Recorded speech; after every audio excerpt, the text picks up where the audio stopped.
todos un día caloroso, un día lleno también. Le damos gracias por todos los hermanos y las hermanas que pasaron por nuestro camino, pasaron por nuestra vida y nos dieron la oportunidad de ser testigos de tu amor, de tu paz, por las maneras como también llegaste a nuestras vidas hoy, por las maneras que nos abrazaste y nos amaste. Te damos gracias, Señor. Inspíranos hoy noche con el don de tu amor, pero sobre todo el don de la apertura de mente, corazón, para que te escuchemos por intermedio de nuestra hermana Silvia. Que tu bendición, Señor, venga sobre ella y venga sobre todos nosotros y nosotros también. Amén. Amén. Hermanos y hermanas, buenas noches a todos y a todas, y qué bueno que estamos juntos aquí el primer jueves del mes de abril, ¿no? Y estamos como casi ya en vísperas de la Semana Santa, ¿eh? Domingo es ya el quinto domingo en Cuaresma, después de empezar el otro domingo, domingo de Ramos, y empezamos Semana Santa. Gracias a Dios. Y yo pedí a hermana Silvia para acompañarnos hoy noche con su taller, con su charla sobre um, el tema, Violencia espiritual. aquí está la cosa. El tema de la violencia espiritual, que es un tema realmente importante para todos nosotros y nosotras, y un tema también que iremos a ver eso en el sínodo, un tema que debe estar bien claro, bien explícito en nuestros cánones también. Eso es importantísimo. ¿Eh? Entonces, como todos conocen ya, todos conocen a hermana Silvia, es ministro laico en la iglesia de San Pablo, en la misión de San Pablo en Jalapa. Hermana Silvia está con el DIF de Jalapa y es también sexóloga, ¿no? Y tiene una larga experiencia también en todos estos temas. Silvia, gracias por aceptar y gracias también por ayudarnos en este caminar, ¿no? De concientización sobre la violencia espiritual en nuestra iglesia, pero no es, digamos, exclusiva a nuestra iglesia católica, ¿no? Gracias, Silvia. Tienes algo.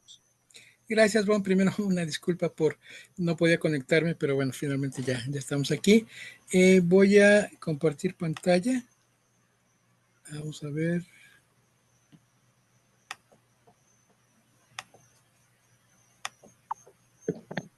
Ahí está. ¿Sí se ve? Ahora sí. Sí. Yo veo, no sé si los demás pueden ver. Sí, sí se ve. Sí. Muy bien.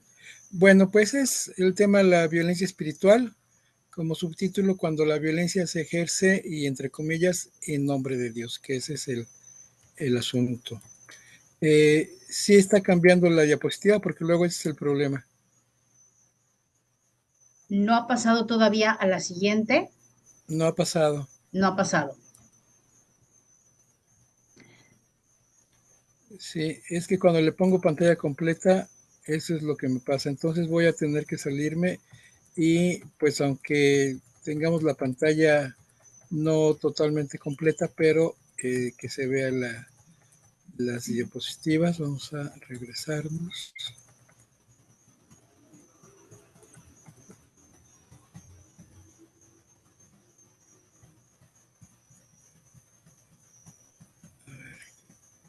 De hecho, no está la pantalla completa, Chivis. Se ven las diapositivas del lado izquierdo. Ajá. Se ven todas las diapositivas del lado izquierdo y la central. ¿Y ahora sí ya cambió? Ya cambió. Sí, cambió ahora, sí. Excelente. Bueno, entonces vamos a hacer una introducción como para tener un contexto, aunque esta violencia no es exclusiva en contra de las mujeres, nos ayuda mucho a entender el contexto de cómo surge desde el siglo XX, finales del siglo XX, el tema de la lucha o la búsqueda de la erradicación de la violencia, en primer lugar, en contra de las mujeres, que, bueno, ha existido siempre, pero a partir, decíamos, más o menos de los años 80, 90, se empieza a visibilizar y se empiezan a hacer tareas y trabajos para prevenir, sancionar y erradicar esta violencia. En 1994, en Belém do Pará, Brasil, la Asamblea General de la ONU, no, de la Organización de los Estados Americanos, la OEA, aprobó un tratado que busca justo eso, prevenir estas violencias en la Convención de Belém do Pará. Un poquito después, en 1999, ahí sí ya la ONU establece el 25 de noviembre el Día Internacional para Eliminar la Violencia contra las Mujeres, a partir de lo ocurrido en 1960, el asesinato de las hermanas Mirabal, quienes se oponían al régimen del dictador Trujillo en República Dominicana. Y a partir de ahí se han empezado a legislar y a tener políticas públicas al respecto. En México, por ejemplo, en 2007 se publica la Ley General de Acceso de las Mujeres a una vida libre de violencia, en donde se describen los tipos y modalidades, y es por eso que quería hacer esta breve introducción, porque pues podemos considerar la violencia espiritual como una modalidad de la violencia en general. De hecho, en esta ley, los tipos de violencia son física, psicológica, sexual, patrimonial, económica y obstétrica, dependiendo de la naturaleza de la agresión. Si es corporal, bueno, sería física, si es insultos, malos tratos, psicológica, en fin, no voy a abundar demasiado. Y las modalidades tiene que ver en qué ámbito se está ejerciendo esta violencia, ya sea el familiar, el institucional, el laboral o escolar, que tiene similitudes, a nivel comunitario, a nivel de violencia política, y bueno, la máxima expresión de la violencia contra las mujeres, la violencia feminicida. La violencia espiritual podríamos ubicarla en una modalidad, aunque se cruza, porque también se ejerce no solamente desde las instituciones religiosas, sino también en las familias, en la comunidad, incluso en la política, y bueno, puede llegar también el tema, bueno, ya a desencadenar, perdón, homicidios o suicidios, en mayor medida suicidios por la propia naturaleza de este tipo de violencia. Y de hecho ha habido algunos suicidios de víctimas que han sufrido violencia espiritual. Ahora, esto es importante porque no solamente afecta a las mujeres, como decíamos, sino a las personas que por cuestiones de género no se ajustan a los mandatos hegemónicos del patriarcado, a esta masculinidad hegemónica, y entonces estaríamos hablando de niños, de personas LGBTIQ más, e incluso hombres cisgénero y heterosexuales que no se ajustan a los modelos de masculinidad hegemónicos. Entonces, dado que muchas iglesias siguen teniendo un contenido patriarcal importante, pues justo las víctimas son exactamente las mismas que el patriarcado ha venido violentando desde hace, pues yo no diría siglos, milenios. Entonces nos referimos a esto que se ha ejercido desde hace muchísimo tiempo y que hoy conocemos y nombramos y visibilizamos como violencia espiritual. Ahora, ¿qué es esto de la violencia espiritual? Hay una definición que da una organización, Soul Force, como la fuerza del alma, sería algo así, una asociación civil, que ha trabajado mucho el tema. Dice que esta ocurre cuando se utiliza la moral religiosa o a la divinidad, a Dios, para cuestionar o negar el valor sagrado y la dignidad inherente de una persona o de un grupo de personas. Es decir, se puede ejercer contra la persona en lo individual o contra un grupo de personas que comparten alguna característica, como el género, como la orientación sexual, como la identidad de género, etcétera, etcétera. Y esto produce heridas emocionales, psicológicas y espirituales.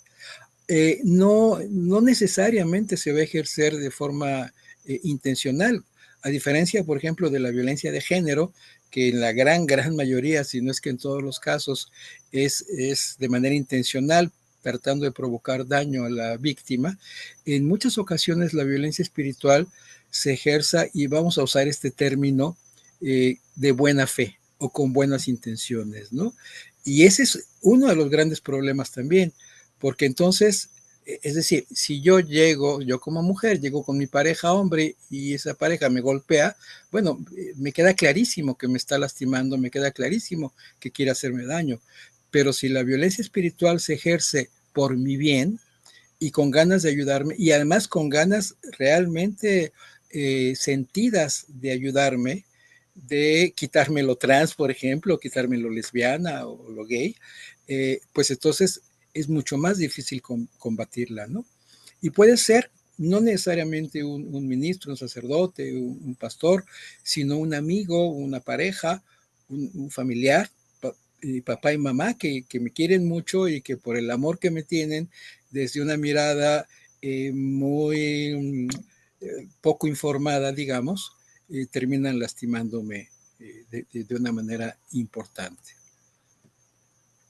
Dice la definición de esta organización que puede ocurrir en cualquier contexto social, por cualquier persona, grupo o institución, y se basa en ideologías sociales y religiosas de supremacía cristiana, puede ser también de otras iglesias no cristianas, por supuesto, pero hacen el análisis de la violencia espiritual desde las iglesias cristianas, que niegan, como decíamos hace rato, la autenticidad y el valor sagrado de una persona o un grupo de personas, ¿no? Entonces, se ejerce, por ejemplo, contra las mujeres cuando se les niega, y esto lo estamos viendo muy recientemente en la Iglesia Católica Romana, que ya hay muchas mujeres que están rebelándose a esta exclusión, porque se les dice que son inferiores a los hombres, o se les hace creer porque así lo dice la Biblia, ¿no? Y entonces se basan en que Eva fue la que desobedeció y la que tentó a Adán, y a la que Dios maldijo y le dijo: parirás los hijos con dolor y tu marido te dominará, etcétera, etcétera. O sea, toda una serie de lecturas fuera de contexto que justifican o buscan justificar este tipo de violencias, ¿no? Y estas lecturas, pues, literales, ¿no? Y descontextualizadas de las escrituras. Ahora, decíamos que se ejerce también contra gays, lesbianas y trans, igualmente con interpretaciones descontextualizadas, lo hemos platicado en otras ocasiones, traducciones que no se refieren o que no dicen exactamente lo que pues, los textos originales quisieron decir en su momento, sin tomar también en cuenta el contexto de cuando se escribieron pues, los evangelios, las epístolas o algunos de los libros del Antiguo Testamento, y que pues están lejos de reflejar lo que estamos viviendo en el siglo XXI en un país como México, donde los derechos humanos pues son una instancia que definitivamente cuando se escriben los libros sagrados pues no existían como tales, ¿no? Eran otros códigos, otros principios morales los que tenían preponderancia. Pero con estas lecturas se insiste en que Dios aborrece a los homosexuales o que atentan en contra del plan de Dios, y que incluso, o sea, porque no es solamente lo que se escribió hace 5,000 o 3,000 años o 2,000 años en el Nuevo Testamento, sino declaraciones que se siguen haciendo. Por eso puse aquí la notita, porque luego se me olvida dar algunos ejemplos. Hace no mucho, 3, 4, 5 años, el Papa Francisco, el jerarca de la Iglesia Católica Romana, comparó a las personas trans con armas nucleares, diciendo que somos un peligro en contra de la creación de Dios, porque según el Papa, que no sabe nada de sexología, ¿verdad? Dios nos hizo hombres a las mujeres trans, y nosotras nos rebelamos y por nuestro capricho queremos torcer la voluntad de Dios, la creación divina, y entonces nos hacemos mujeres, ¿no? O sea, totalmente descontextualizado. Y el problema, el gran problema, es que mucha gente cree que el Papa habla en nombre de Dios y que es el representante de Dios, y entonces si eso lo dice el Papa, es como si lo estuviera diciendo Dios. Y entonces si yo tengo una hija trans y llega mi hija y me dice que es trans cuando pues nació como hombre, ¿no? Biológicamente, pero el Papa está diciendo que es un atentado, pues ¿cuál va a ser mi respuesta, mi reacción como madre de esa niña trans? Pues no apoyarla y tratar de, por todos los medios, volverla al redil y a que se viva como hombre, y sin darme cuenta el daño que le estoy haciendo. Entonces, esa violencia es en contra de la propia, en este ejemplo que pongo, de la propia chica trans, porque pues no está teniendo la oportunidad de desarrollarse libremente, y en contra de la mamá también, porque la mamá de buena fe está tratando de hacer algo por según ella y según el Papa, su hijo, cuando en realidad es su hija, y entonces también se va a generar ahí un conflicto familiar que afecta tanto a la hija como a la madre, ¿no? En este ejemplo muy particular.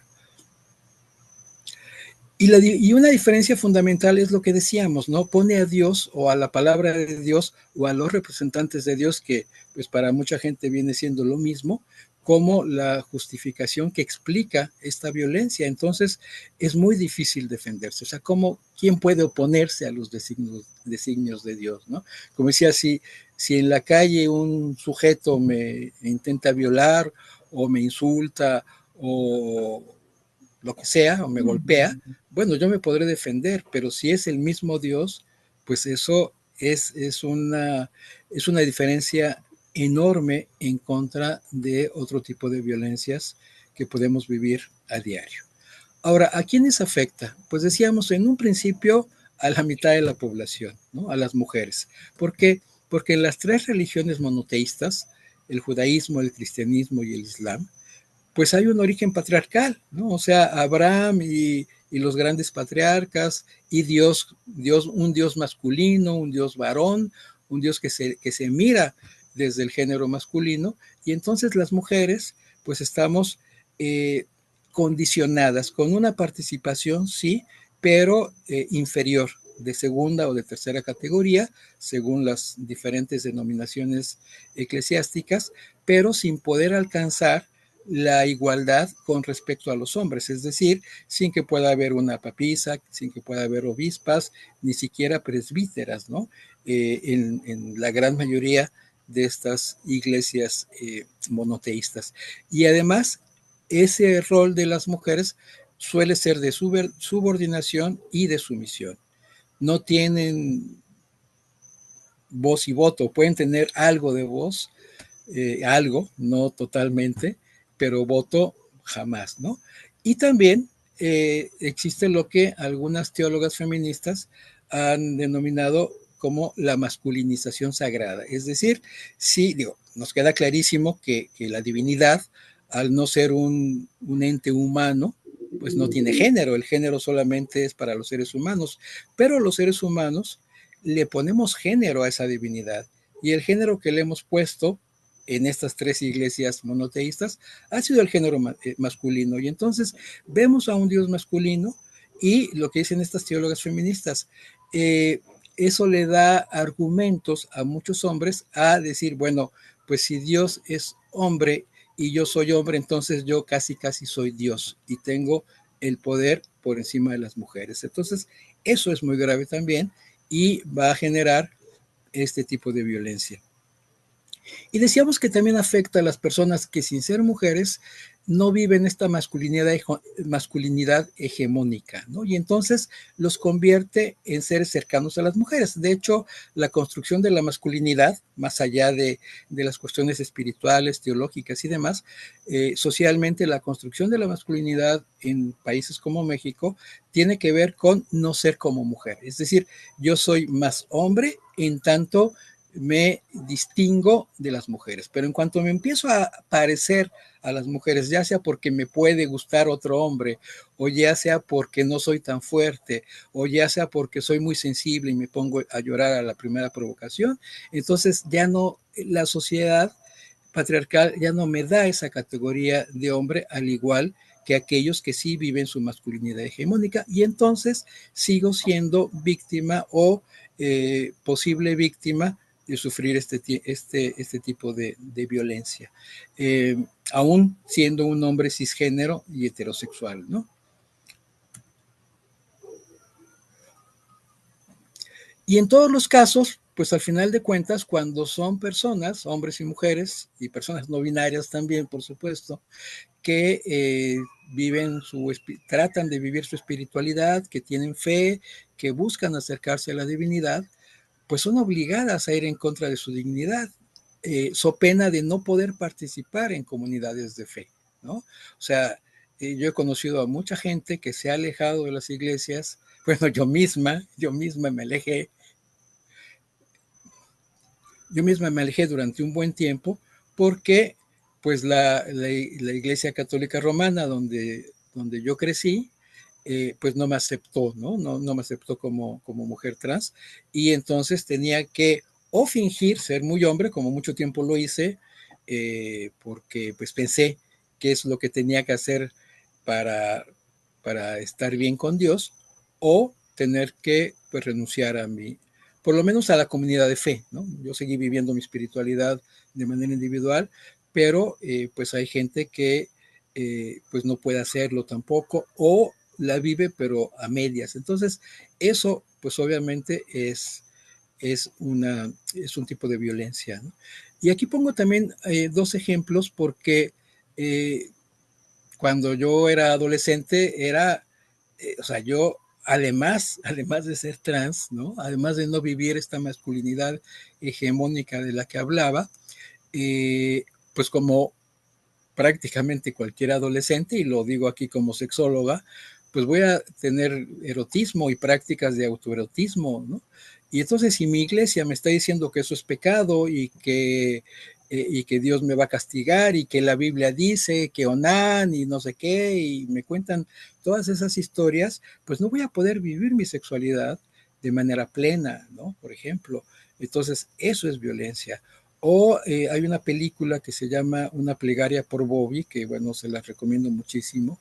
Es de un chico, sucede en Estados Unidos, no recuerdo si es iglesia metodista o alguna de estas, y pues el chico es homosexual, se entera, sobre todo la mamá es así fanática religiosa, y pues lo corre bueno, no lo corre directamente, pero le dice que se va a ir al infierno y que no puede seguir así y que tiene que conseguirse una novia y demás. Pues termina yéndose este chico de su casa, y pues con cartas, o sea, sigue violentándola. Y como decía, la madre con la mejor intención, porque habla con el pastor y el pastor le dice, no, es que mira, tienes que hacer mucha oración y convencer a tu hijo que no sea un pecador, bla, bla, bla. Y entonces, claro, la madre quiere que su hijo esté bien con Dios, y pues trata de convencerlo, presionarlo, pero bueno, pues sabemos, ¿no? Que la orientación sexual no es una elección. Entonces, aunque yo elija ser heterosexual o elija ser cisgénero, pues no va por ahí. Entonces, bueno, termina suicidándose, y esto tiene una historia, es una historia basada en la vida real, y al final, bueno, la mujer entiende lo que pasó, y es una de las fundadoras en los años 70, 80 por ahí, es una de las fundadoras de estos grupos en Estados Unidos de padres y madres, de familias que apoyan a sus hijos LGBT.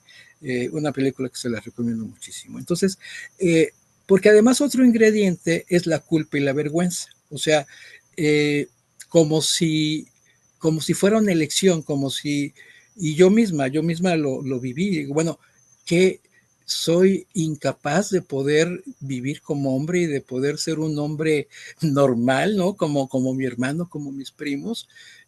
¿Por qué soy así? ¿Por qué esta inclinación, esta perversión, esta enfermedad? Y pues agudizada, obviamente, por cuestiones religiosas. Entonces,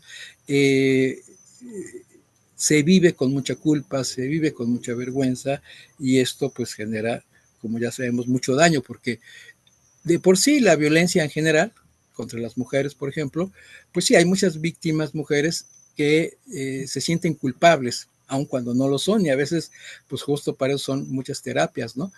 Pero si en ese tipo de violencias sienten culpa, pues aquí cuando el supuesto perpetrador es nada menos que Dios, pues imagínense la culpa, ¿no? Y con estos rituales, ¿no? Y el yo pecador y los golpes de pecho y eres basura y no vales nada, pues se vive con mucha vergüenza, con mucha culpa como efecto de este rechazo. Ahora, ¿quiénes la ejercen y quiénes pueden ejercerla? Bueno, en primer lugar, los líderes religiosos, ¿no? Desde el Papa, cardenales, obispos, arzobispos, no se diga Norberto Rivera cómo se la pasó hablando en contra de las personas homosexuales de una manera totalmente pues violenta, agresiva, grosera, ¿no? Y muchos otros, por supuesto, ¿no? Pero no nada más, no nada más, también, bueno, pastores, ministros, rabinos, todas aquellas personas que tienen, hombres por lo regular, aunque también podríamos pensar que puede haber religiosas, ¿no? Monjas, que con buenas intenciones, otra vez, pueden ejercer este tipo de violencia. Pero principalmente son hombres, ¿no? Estos hijos predilectos del patriarcado, quienes la ejercen y quienes además son vistos por parte de la feligresía como representantes de Dios en la tierra, ¿no? O como personas muy cercanas que van a predicar en nombre de Dios o las Sagradas Escrituras, que pues también, ¿no? Para mucha gente el 100% es palabra de Dios y es completamente literal. Y entonces, bueno, pues eso es un ingrediente muy, muy importante, ¿no? Pero no solamente estas personas, también, como decíamos, los propios fieles que tienen alguna posición jerárquica, ¿no? Ya sea a nivel eclesial, social, educativo, familiar, maestros puede ser, ¿no? Desde luego la familia, papá y mamá, tíos, abuelos, ¿no? Cuando los argumentos son basados en preceptos religiosos. Por eso puse esta imagen de la Biblia, como, pues, como si fuera una pistola, un arma, con la que pues cualquier persona puede dispararme y matarme porque pues cree que al tener la Biblia tiene la verdad absoluta. Y sobre todo en este tipo de situaciones, ¿no? De pues diversidad sexual, de mujeres o de una masculinidad que no corresponde a lo que el patriarcado nos está pidiendo, ¿no? Me ha tocado, bueno, como sexóloga y como mujer trans, dar acompañamiento a familias que tienen hijos o hijas trans y muchos de sus argumentos son de índole religioso. Es que Dios, es que es pecado, es que es una desviación, es que la Biblia dice, y cuesta trabajo poder darles otra mirada a la diversidad sexual. De hecho, tuve un chico trans adolescente que, como, pues, se vive a veces ese acompañamiento con mucho dolor porque me platicaba que su familia era muy, muy, muy religiosa y ni siquiera querían venir a platicar conmigo. Nunca quisieron venir. Cuando él venía a verme aquí a mi casa, a que platicáramos, pues yo trataba de ayudarle y orientarlo, 14 años, 15 años por ahí. Y pues ya dejó de venir, no pudo convencer a su mamá, sobre todo, no recuerdo si su papá vivía con él, pero la mamá era la que más se negaba. Venía pues con una indumentaria, digamos, unisex, ¿no? Un hombre trans, nacido con vulva y que se identifica como hombre. Y entonces, bueno, venía unisex, yo siempre le hablé en masculino, por supuesto, no recuerdo cómo me dijo que se llamaba, su nombre masculino con el que yo me vinculaba con él. Y un día me lo encuentro en la calle, él iba saliendo de la escuela y me dieron ganas de llorar. Me aguanté por respeto a él, puse una cara de alegría, porque me daba alegría verlo, pero lo vi con el uniforme de la escuela, con la falda, ¿no? Y bueno, era un hombre vestido de mujer. O sea, feminización forzada, que eso es otro tipo de violencia, ¿no? Ya me platicó, hablamos de otra cosa. Claro, él ya acostumbrado a eso, ¿no? Pero para mí fue impactante y decir, no se vale, no se vale. Y sobre todo pensar que se hace en nombre de Dios, ¿no?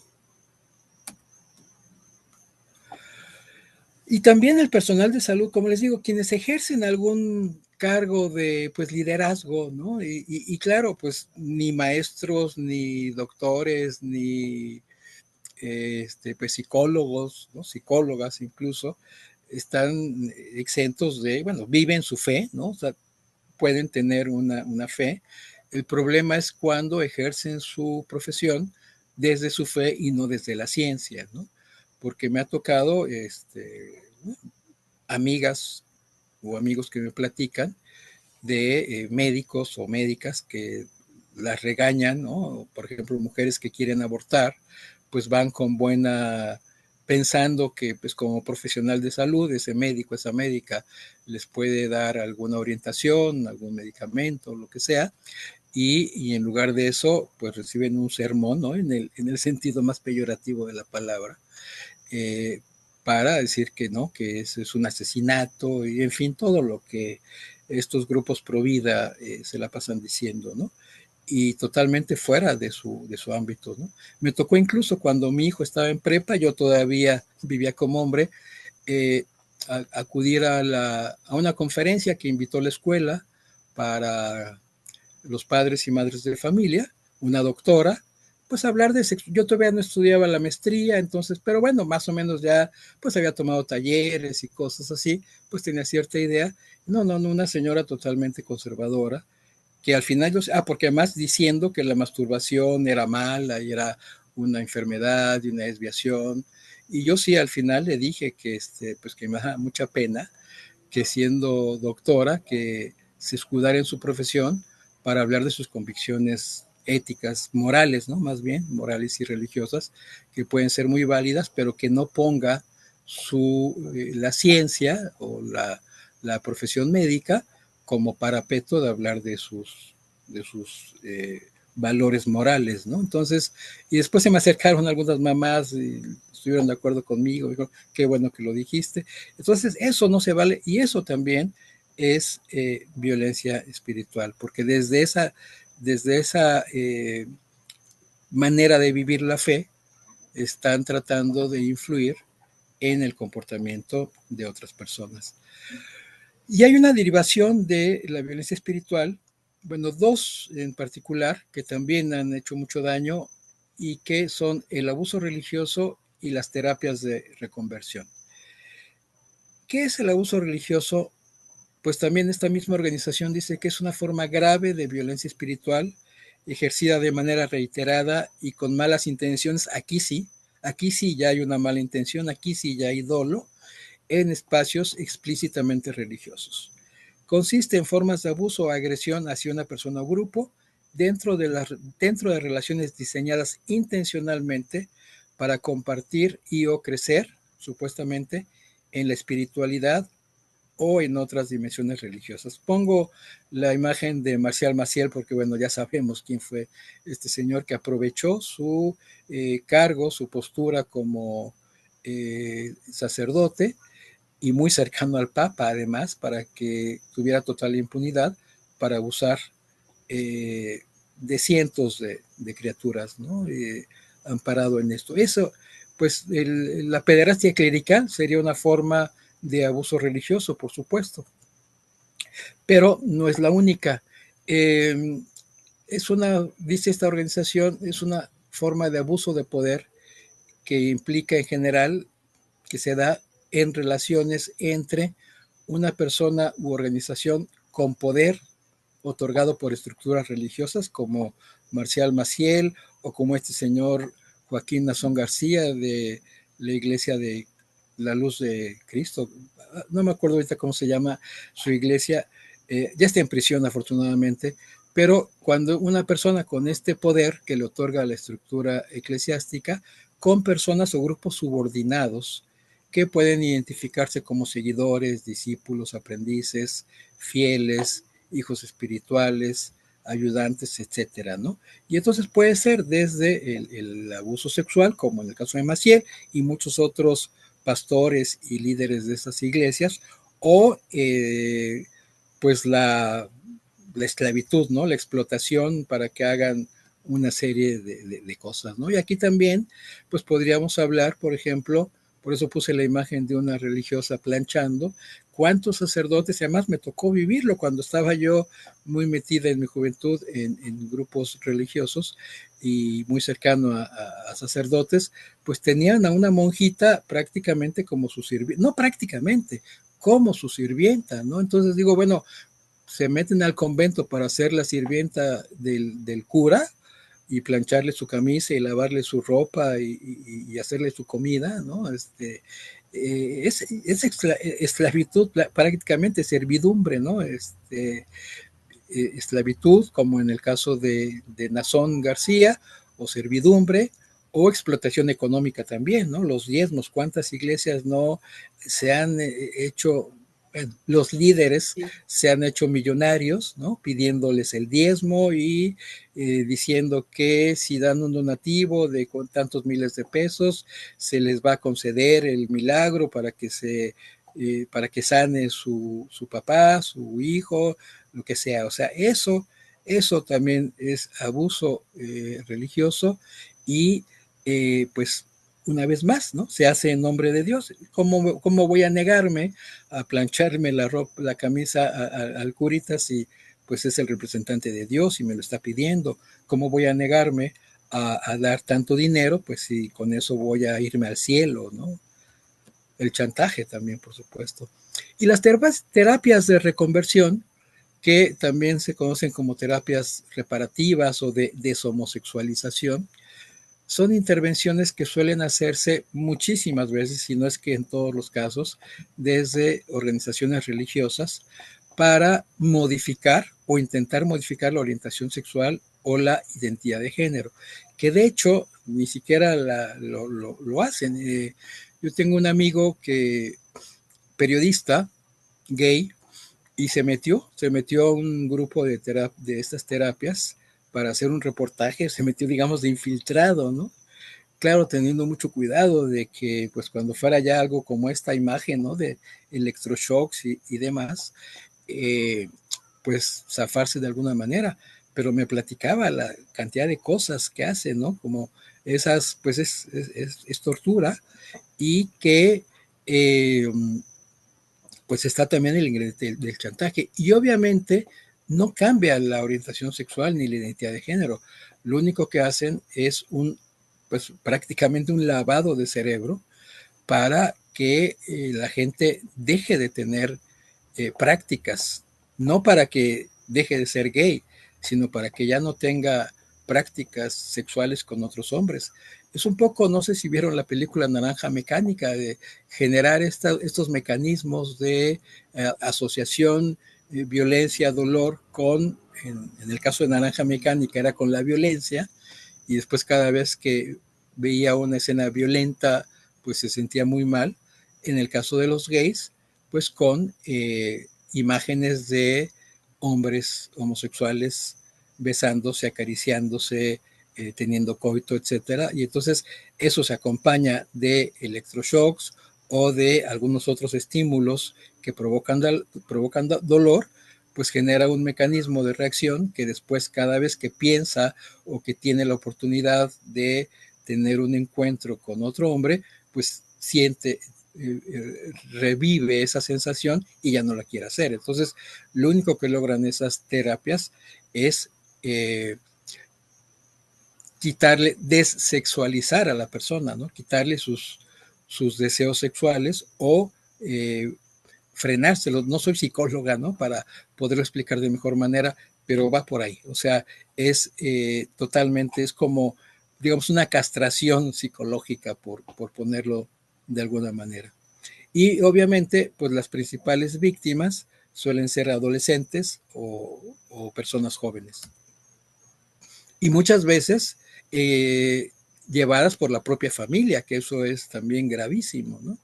Porque la familia se hace cómplice y otra vez, como decíamos al principio, con buenas intenciones de parte de la familia. Los que organizan eso, pues no, saben que es una, es una violencia terrible, ¿no? Ahora, esto es lo que se conoce como esfuerzos para ECOSIG, esfuerzos para corregir la orientación sexual o la identidad de género, que afortunadamente ya en varias entidades de la República están prohibidas, pero pues todavía por ahí se llegan a realizar o se disfrazan de otro tipo de cosas, ¿no? De terapias de reencuentro con mi sexualidad, en fin, lo aderezan de tal manera que no parezca de qué se trata, pero en el fondo, pues es eso, ¿no? Es violentar la identidad sexual de adolescentes y jóvenes. Y un informe de las Naciones Unidas dice que en estas terapias el tema de la fe juega un rol muy importante. O sea, otra vez, no es el chantaje de Dios te está viendo, puedes ocultarte de mí, que soy el pastor o soy el cura, o puedes ocultarte de tu mamá, de tu papá, pero Dios siempre te está viendo y conoce tus pensamientos, tus deseos, y lo estás ofendiendo y estás pecando. Entonces, bueno, es un, pues eso, chantaje emocional a partir de la fe y de la culpa y todo.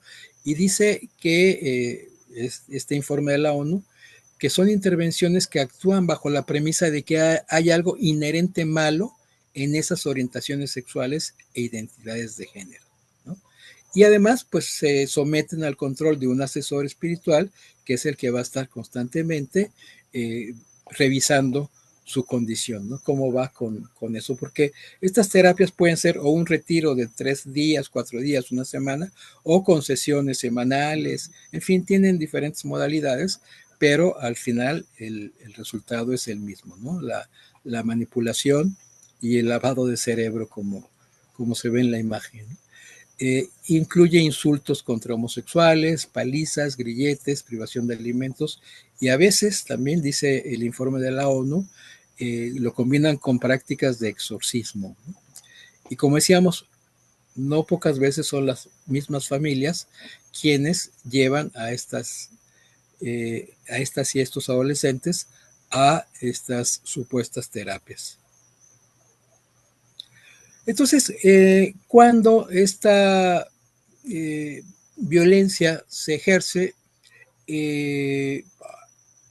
muchas veces tiene que ver también en el tema, pues sobre todo en México, donde hay una mayoría de catolicismo romano, ¿no? Y de cristianismo. Hay dos elementos importantes: la hegemonía cristiana y los fundamentalismos cristianos. La hegemonía cristiana es cuando es el predominio, ¿no? de las religiones cristianas que pues están por encima, incluso culturalmente. Yo tengo una amiga que ella es atea, es hija de refugiados españoles, una mujer incluso mayor que yo, se llegó a México ya muy chica, pero dice: yo soy atea y sin embargo no me puedo desprender de la cultura cristiana, católica, ¿no? O sea, es cultural, no solamente es una fe religiosa, sino el cristianismo termina siendo una hegemonía cultural también. Y esto, bueno, tiene que ver por la evangelización, ¿no? El colonialismo que pues trajo la conquista acompañada de una evangelización pues con procedimientos muchas veces muy cuestionados, pero que pues se quedaron, ¿no? Y hoy en día tenemos una mayoría cristiana en un país como México. Dice esta asociación que son grupos y movimientos dentro de diferentes tradiciones cristianas, no solo la católica romana, que están en contra de la secularización anticristiana, es decir, todas aquellas reinterpretaciones, todos aquellos valores que consideran que se oponen a los valores cristianos tradicionales. Incluso el otro día estaba escuchando, hay un programa que me encanta, que a veces lo he compartido, Sacro y Profano, donde hablan de grupos que no reconocen el Concilio Vaticano II, a pesar de que ocurrió hace 60 años, pues siguen tratando. Bueno, hace poquito leí que ya parece que, no sé muy bien cómo estuvo el asunto, creo que fue Benedicto que concedió permiso a algunas organizaciones a celebrar misas en latín. Ya el Papa Francisco dijo: no, ya basta, no más misas en latín, ¿no? Porque pues todo lo que representan de estos fundamentalismos, ¿no?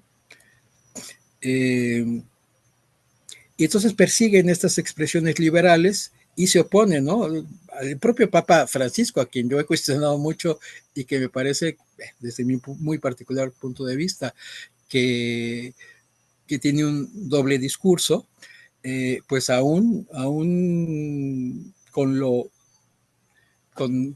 las posturas que no son tan progresistas como en realidad pudiéramos, o a lo mejor estoy hablando desde mis mejores deseos, querer, pues hubo un grupo de obispos que estaban haciendo oración para que se muriera el Papa. No ahora que estuvo enfermo, sino hace como un año o dos, porque pues no les gusta esta postura de, pues, lo que habla acerca de la ecología, por ejemplo, de darle un poco más de espacio a las mujeres, o sea, todo aquello que represente algún cambio a esos valores tradicionales se oponen totalmente. Eso es parte del fundamentalismo, y el fundamentalismo cristiano pues también claro que contribuye a la violencia espiritual.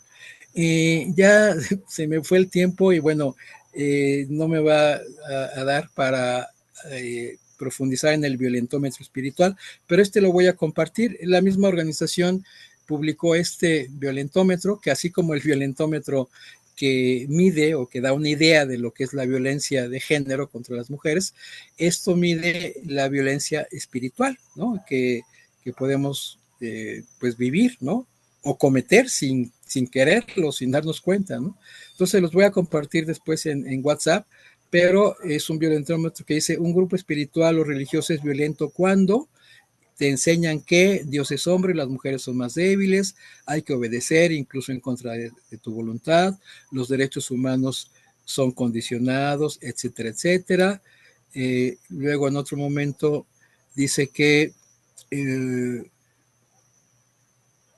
tu cuerpo, cuando te llegas a naturalizar ideas como que tu cuerpo es tentación, si vives abuso es tu culpa, la maternidad y el matrimonio son el único destino para las mujeres y las niñas. También mucho ojo si te prohíben denunciar un delito o abuso, si te prohíben ser líder por tu género, orientación sexual o condición física, o si vives una discapacidad, relacionarte con personas que piensen distinto, cuestionar tu religión o tus creencias. También es violencia si te someten a abuso sexual, físico, económico o psicológico, esfuerzos para modificar tu orientación sexual, identidad o expresión de género, etcétera, etcétera, ¿no? Entonces, pues ya para ir cerrando y tener un espacio para comentarios, preguntas y demás, pues es importante, sobre todo, pues quienes formamos esta iglesia y que, pues como bien ha dicho el obispo, tiene que ser una iglesia no patriarcal, no imperial, etcétera, etcétera, pues tampoco podemos ser una violencia que permita o que promueva o que favorezca la violencia espiritual en ninguna de sus manifestaciones. Entonces, tener mucho cuidado para reconocerla, para pues no cometerla, porque a lo mejor con buenas intenciones no nos damos cuenta y por ahí andamos cerquita o sobre la raya, la delgada raya de la buena intención y el chantaje, porque hace mucho daño a quienes padecen esta violencia, ¿no? Porque además es difícil de denunciar, deja secuelas durante mucho tiempo, es interesante y muy triste como las víctimas de abuso sexual del padre Maciel en particular, y hablo de esto porque es lo que más se ha difundido o lo que yo he seguido durante los últimos 20, 30 años a nivel informaciones en los medios, pues son hombres que fueron abusados sexualmente en su infancia y que se atrevieron a hablar 30 años, 30 o 40 años después, ¿no? O sea, así de difícil es superar este tipo de violencia. Y aun cuando ya hay avances en el ámbito legislativo, como pues estas prohibiciones de las terapias de conversión, pues también sería importante, y es algo que el otro día platicaba aquí en Veracruz con algunas diputadas, y bueno, quedamos de reunirnos para platicar, de incorporar en la ley de acceso de las mujeres a una vida libre de violencia en el estado de Veracruz, incorporar la modalidad de violencia espiritual, porque pues también se da y tiene sus características muy particulares, como lo acabamos de ver. Bueno, pues muchísimas gracias y voy a dejar de compartir para que pues si hay comentarios, preguntas, en fin, con muchísimo gusto. Gracias, hermana Silvia. Agradecemos mucho, mucho, mucho. Muchas gracias. Ahora abrimos el espacio. Si hay algunos hermanos que desean tal vez presentar, ofrecer algunos comentarios, sugerencias y sobre todo también preguntas, esclarecimientos. Estamos aquí para eso.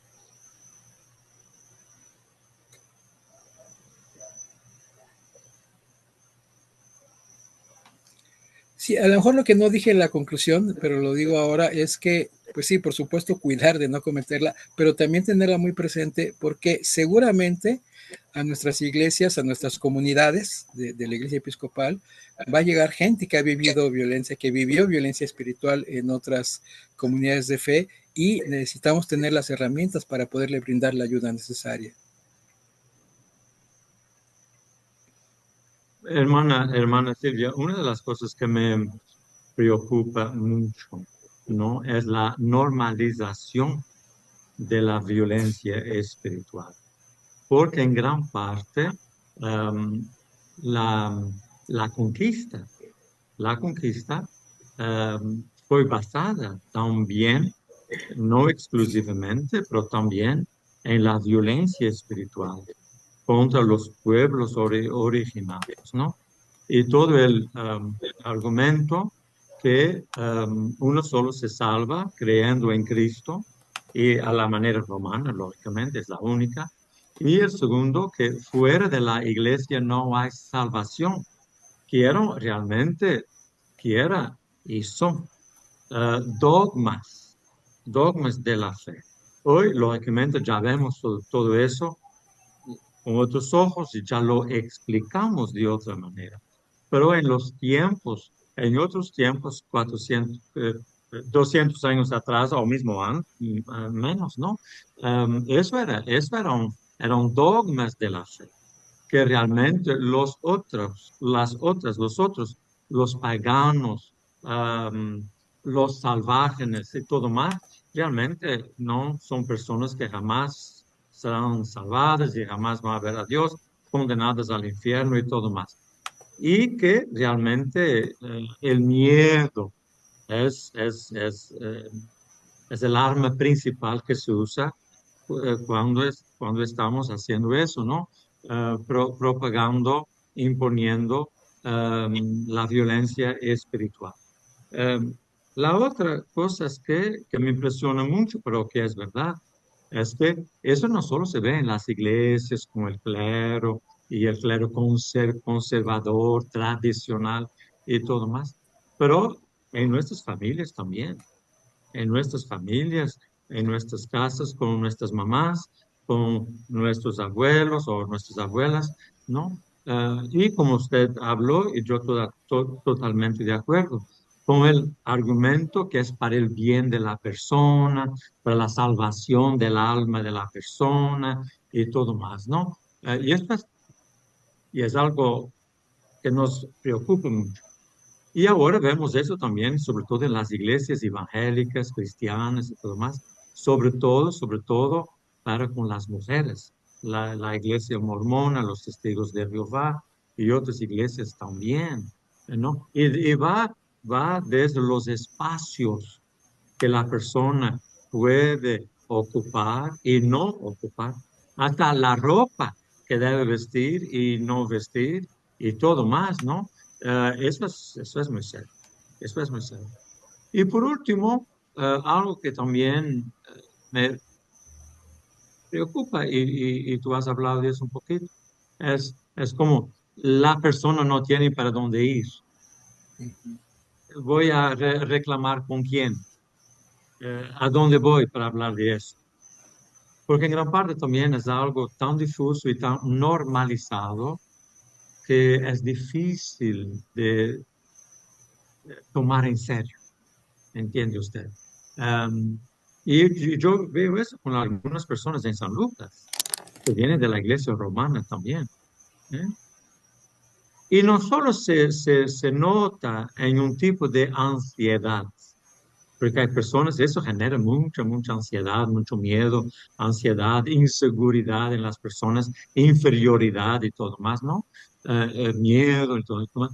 pero se nota también hasta en la manera como las personas se exprimen, como las personas hablan, las palabras que usan y las palabras que no usan, y todo más, ¿no? Y eso es porque es algo de muy profundo, es algo de muy, muy, muy profundo, porque son siglos y siglos de eso, son siglos y siglos de eso, ¿eh? Todavía hoy, ¿eh? Todavía hoy. Ah, y es algo que es muy actual. Digo, tenemos que pensar en eso y tenemos que conscientemente combatir todo eso, ¿no? Porque es algo que se ve, es algo que se siente y es algo que se sufre. Ah, Tilo, hermano Tilo, hermano Tilo y después hermano Mario y después hermano Carlos. Tilo, Hola, buenas noches. buenas noches. Hermana Silvia, de verdad que agradezco mucho esta exposición. Eh, Aún yo soy psicólogo y soy gay, y aún así a mí me cuesta trabajo aún comprenderme en el plan de Dios. Aún a mí me cuesta trabajo porque vengo de una iglesia, primero que sea una iglesia católica romana y después me fui a una iglesia evangélica, y estudié la doctrina evangélica donde la palabra o la Biblia es la verdad absoluta, y yo lo he creído y aún me cuesta romper esa creencia falsa. eh, y de verdad que agradezco mucho esta plática, porque yo creo que aún yo ejerzo sobre mí violencia espiritual, porque a veces tengo ciertas dudas, y cuando oro digo, Señor, estaré en lo correcto, será tu plan divino el que yo me acepte tal cual. Eh, Me gustaría mucho poder llevar alguna terapia con usted, claro, por supuesto, con su pago requerido, porque de verdad que siento mucha sabiduría en sus palabras, y lo necesito, aún estando aquí y conociendo la iglesia episcopal. Gracias, hermana. Gracias.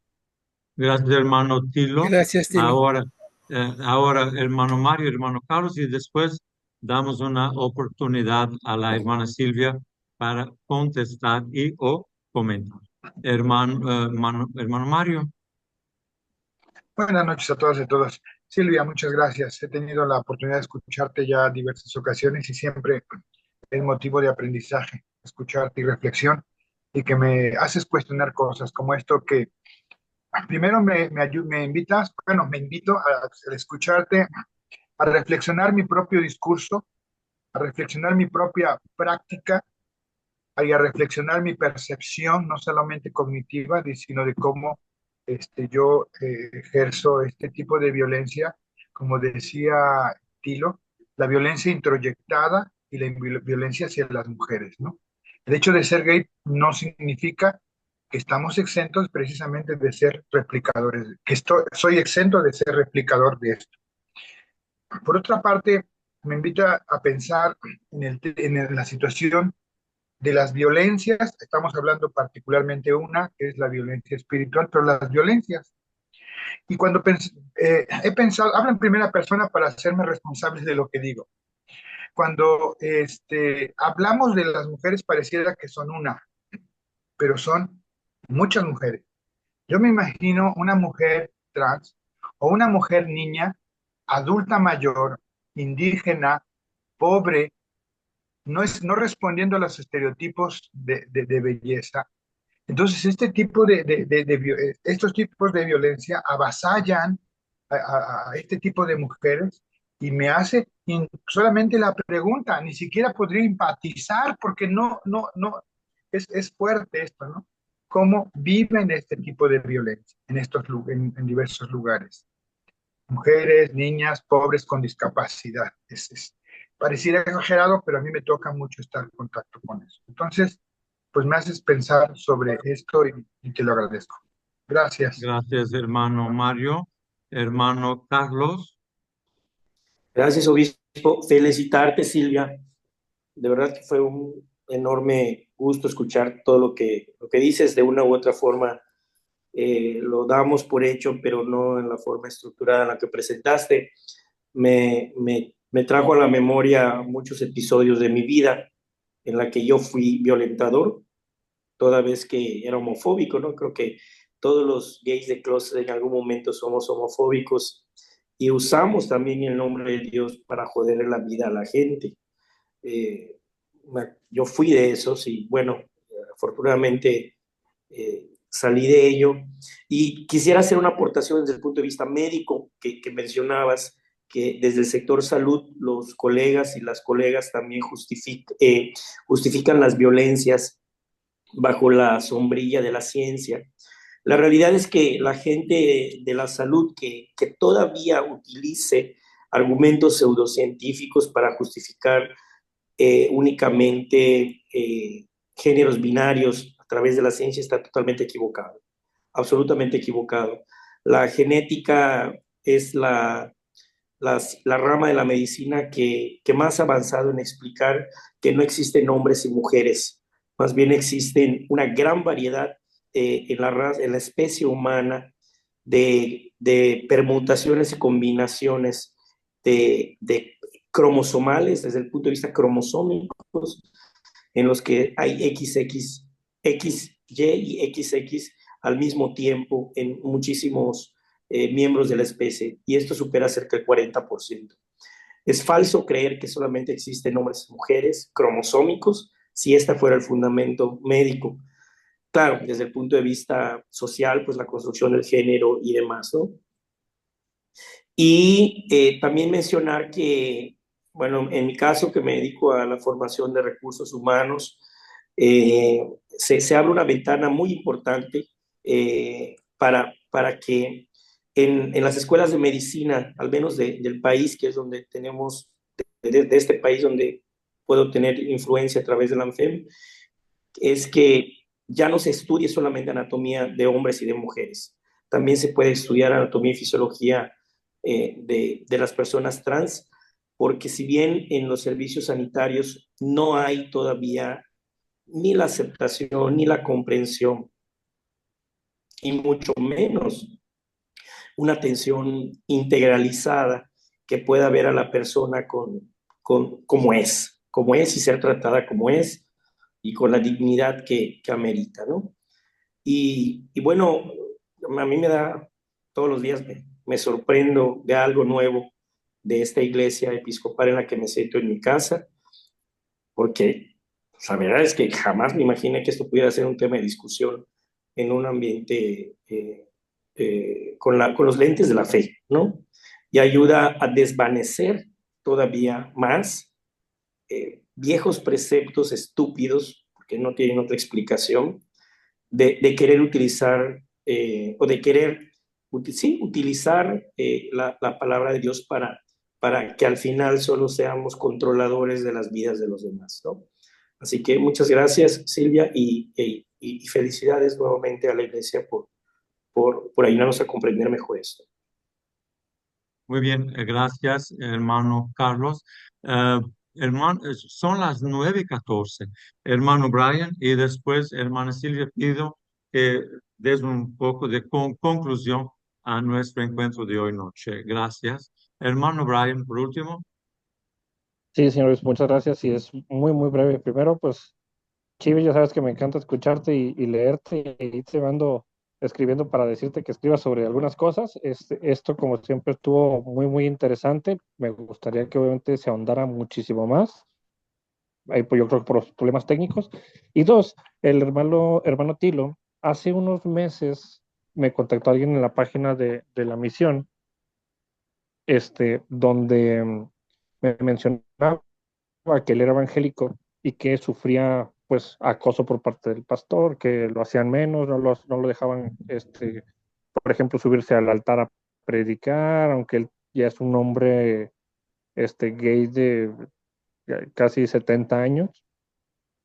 Y yo le dije, pues bueno, pues aquí tienen las puertas abiertas, pero era tanto el rechazo debido a de que no, es que yo sé que estoy mal y yo sé que estoy en pecado, pero al mismo tiempo, pues Dios me hizo así, como que una lucha interna, tal vez por su edad o por su vivencia dentro de la iglesia, que tiene muchísimo daño y se notaba la tristeza de que ama a Dios, ama servirlo, ama estar ahí ayudando a los demás, pero al mismo tiempo, el famoso, pues es que me pegan porque me quieren, ¿no? Como lo mencionaba Silvia. Entonces te puede decir que estás en el lugar correcto. Dios no es eso que nos han platicado durante tantos años, sino que es esto que estamos viviendo y como bien decía el hermano Carlos, ¿no?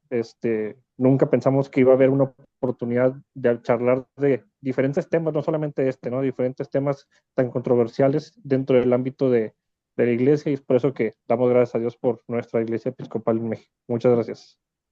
Muchas gracias, hermano Brian. Hermana Silvia.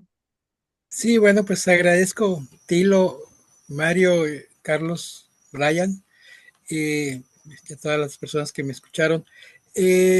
Tilo, pues lo platicamos con muchísimo gusto. Si yo puedo apoyar en algo, con muchísimo gusto, ahí nos ponemos de acuerdo y empezamos a platicar. Mario, lo que me dice, bueno, también gracias y bueno, pues hemos hecho muchas cosas juntos. Y me pones también a pensar mucho, ¿no? En estas intersecciones, ¿no? De estas mujeres que pueden estar viviendo todo tipo de violencias y peor cuando, para vincularlo con el tema, pues dicen, bueno, pues voy a recurrir a Diosito, ¿no? Para que me ayude y a la hora que se acercan a Diosito a través del cura, pues reciben más violencia todavía, entonces ni para dónde moverse, ¿no?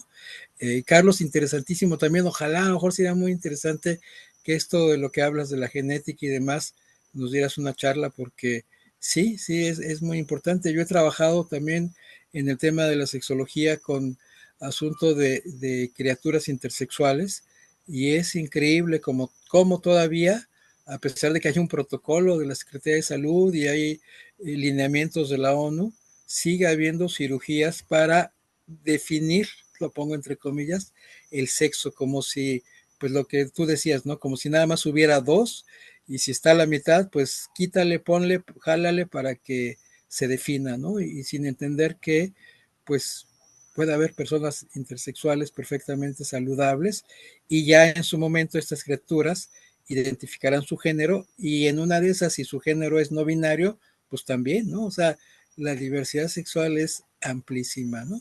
Y Brian, bueno, pues qué te puedo decir, ¿no? Que siempre es un gusto y claro, vamos a seguir escribiendo cosas, tus ideas son muy buenas y pues ya estaremos en comunicación para poder hacer muchas cosas, ¿no? Entonces, pues sería todo de mi parte y muchísimas gracias a todas y todos. Hermana Silvia, gracias a ti también, ¿eh? Y excelente presentación. Muchas gracias. Y un aplauso para ti también. Un aplauso, hermana Silvia. Muy lindo. Gracias. Un lindo aplauso. Y voy a pedir al diácono Alan si podría terminar nuestro encuentro de noche con una pequeña oración de conclusión. En nombre del Padre, del Hijo y del Espíritu Santo. Señor, te damos gracias por la vida de cada uno, de cada una de nosotros. Gracias por estos momentos en que nos permites iluminarnos, en que nos permites cultivarnos, sensibilizarnos también. Te damos gracias, Señor, por este día. Te damos gracias por todos los bienes que hemos recibido de tu generosidad. En nombre del Padre, del Hijo y del Espíritu Santo. Amén. Amén. Hermanos y hermanos, nos vemos el próximo jueves. Unas buenas noches para todos y todas. Gracias por la apertura, presencia y la oración también. Que Dios les bendiga hoy y siempre. Abrazo. Gracias. Abrazos. Hasta Hasta pronto. luego. Buenas noches Buenas a todos, noches. a todas.